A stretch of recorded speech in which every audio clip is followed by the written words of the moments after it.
नमस्कार। कभी सोचा है कि हमारे चारों तरफ हमारी रोजमर्रा की जिंदगी में ही कितने सारे पैटर्न छिपे हुए हैं। आज हम गणित के एक ऐसे ही बहुत दिलचस्प पैटर्न को समझने वाले हैं जो अक्सर हमारी नजरों के ठीक सामने होता है, पर हम ध्यान नहीं देते। चलिए कुछ सिचुएशंस पर नजर डालते हैं। जरा सोचकर बताइए, इन सब में एक जैसी बात क्या हो सकती है? वो कौन सा कॉमन धागा है जो इन सबको एक साथ पिरोता है?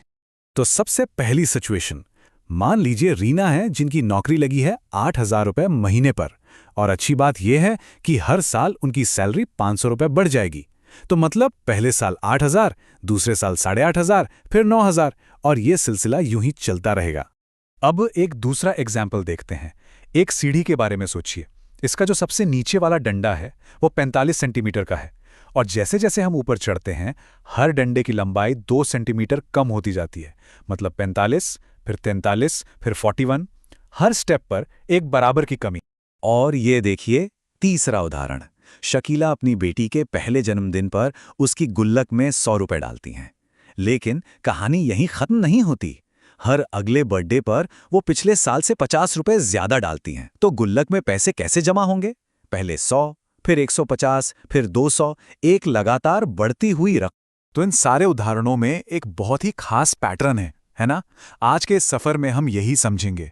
पहले जानेंगे कि ये पैटर्न असल में क्या है, फिर देखेंगे कि अरिथमेटिक प्रोग्रेशन किसे कहते हैं, इसका फॉर्मूला सीखेंगे, कुछ असली दुनिया की प्रॉब्लम्स भी सॉल्व करेंगे, और आखिर में ये भी जानेंगे कि ये सब इतना जरूरी क्यों है।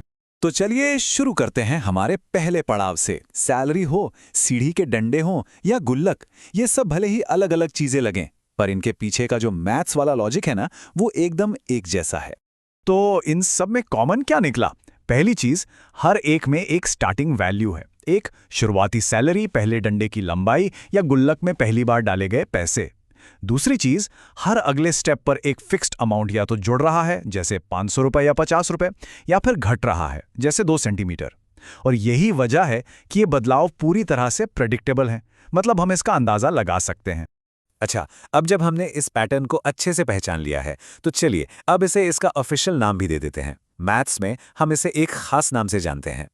इसे कहते हैं समांतर श्रेणी, या इंग्लिश में अरिथमेटिक प्रोग्रेशन। शॉर्ट में हम इसे एपी भी बोलते हैं। और ये है क्या? ये बस नंबर्स की एक ऐसी लिस्ट है जिसमें हर अगला नंबर पिछले वाले में एक फिक्स्ड नंबर जोड़ने से मिलता है। बस, है ना एकदम आसान।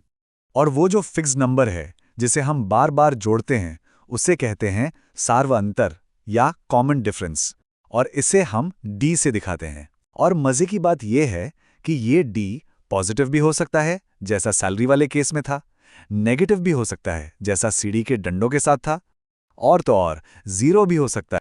ये टेबल देखिए, सब कुछ एकदम क्लियर हो जाएगा। रीना की सैलरी में पहला टर्म ए है 8,000 और कॉमन डिफरेंस डी है प्लस 500। सीढ़ी वाले केस में ए है 45 और डी है -2। और हाँ, हम एक ऐसी लिस्ट भी बना सकते हैं जहां डी 0 हो, जैसे कि 3, 3, 3, 3।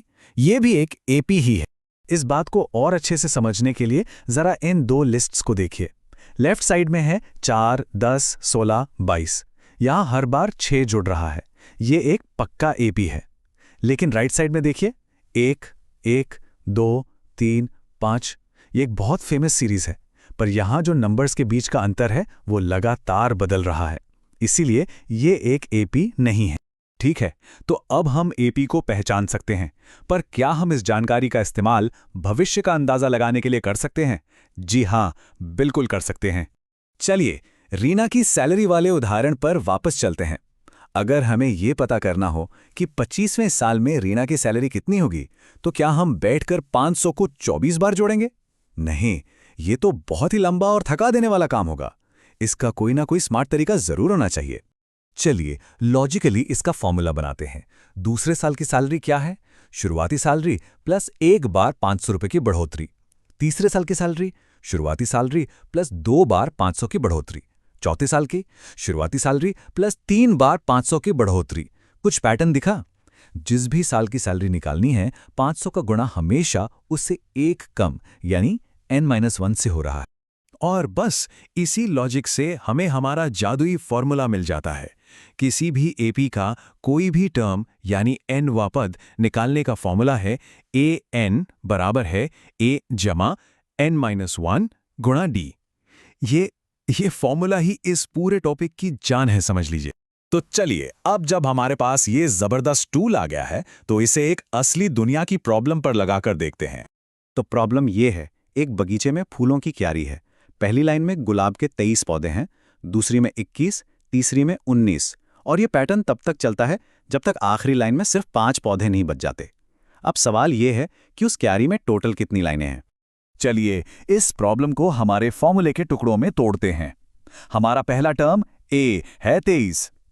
हर लाइन में 2 पौधे कम हो रहे हैं, तो हमारा कॉमन डिफरेंस d हुआ -2। हमें यह भी पता है कि आखिरी टर्म an 5 है, और हमें पता क्या लगाना है, n यानी लाइनों की टोटल संख्या। अब कुछ नहीं करना, बस इन सारी वैल्यूज को हमारे फॉर्मूले में फिट कर देना है। तो ये बन गया 5 बराबर है 23 जमा n-1 गुणा -2। अब ये एक सिंपल सी इक्वेशन है जिसे हमें n के लिए सॉल्व करना है, और जब हम इसे सॉल्व करते हैं तो जवाब आता है 10। इसका मतलब है कि फूलों की उस क्यारी में कुल 10 लाइनें हैं। देखा, बिना एक एक करके गिने फॉर्मूले की मदद से कितनी आसानी से जवाब मिल गया। तो ये सब मैथ्स की किताबों और प्रॉब्लम्स के अलावा असल जिंदगी में क्यों जरूरी है? आखिर ये हमारे किस काम का है?